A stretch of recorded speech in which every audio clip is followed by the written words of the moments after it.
ईमानदारी का इनाम। किसी गांव में श्यामू नाम का किसान रहता था।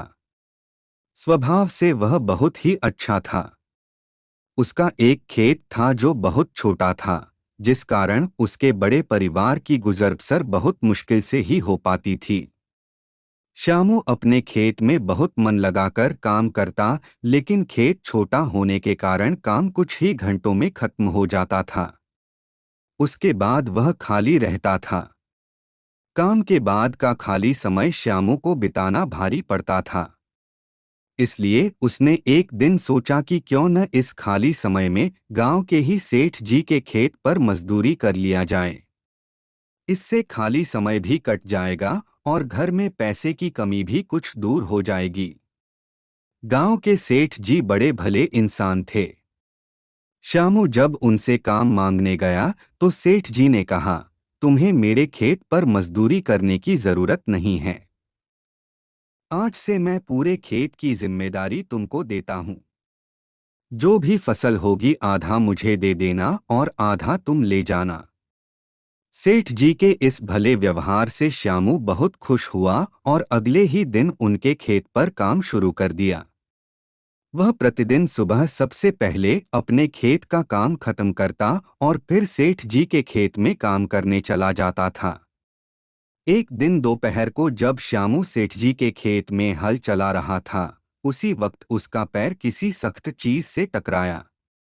जब उसने मिट्टी हटाकर देखा तो वहां पर मिट्टी से बना एक छोटा मटका था, जिसके ऊपर लाल कपड़ा बंधा हुआ था।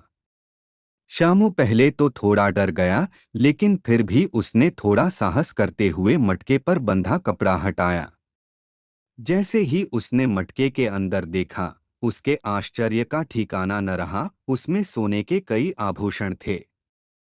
श्यामू को अब समझ ही नहीं आ रहा था कि वह इन कीमती आभूषणों क्या करे। एक और वह सोचता इसे किसी सुनार को बेचकर अपने घर की पैसे की कमी हमेशा के लिए खत्म कर देता हूँ। वही दूसरे ही पल सोचना कि यह जमीन सेठ जी की है, ये उन्हें ही सौंपना उचित होगा।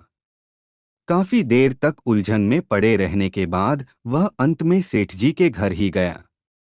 उसने सेठ जी को सारी कहानी बताकर मटका उन्हीं के सामने रख दिया।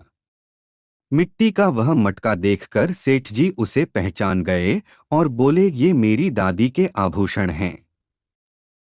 मैं कई वर्षों से इसे खोजने की कोशिश कर रहा था। मुझे पता नहीं था कि ये कहाँ गड़े हुए हैं। इन्हें अचानक खोजकर तुमने बहुत बड़ा उपकार किया है। तुम्हें इस काम के लिए कोई बड़ा इनाम तो मिलना ही चाहिए। सेठ जी, मुझे आपने अपने खेत पर काम दिया, यही बहुत है। अब मुझे कोई इनाम नहीं चाहिए, श्यामू ने सेठ जी से हाथ जोड़कर आग्रह किया। फिर सेठ जी ने कहा, श्यामू, मैं जानता हूँ तुम बहुत मेहनती और ईमानदार हो, लेकिन इनाम तो तुम्हें स्वीकार करना ही होगा। सेठ जी थोड़े देर रुके और फिर कहा, मेरे जिस खेत पर तुम काम कर रहे हो, आज से वह तुम्हारा है। तुम उसके मालिक हो। सेठ जी के मुंह से यह बात सुनकर श्यामू खुशी से झूम उठा। उसकी आंखों में खुशी के आंसू थे।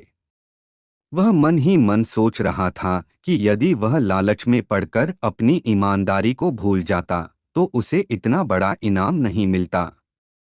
अगर आपको ये कहानियाँ पसंद आई हो तो हमारे चैनल कोको हिंदी स्टोरीज को सब्सक्राइब करें, वीडियो को लाइक करें और अपने दोस्तों के साथ शेयर करें।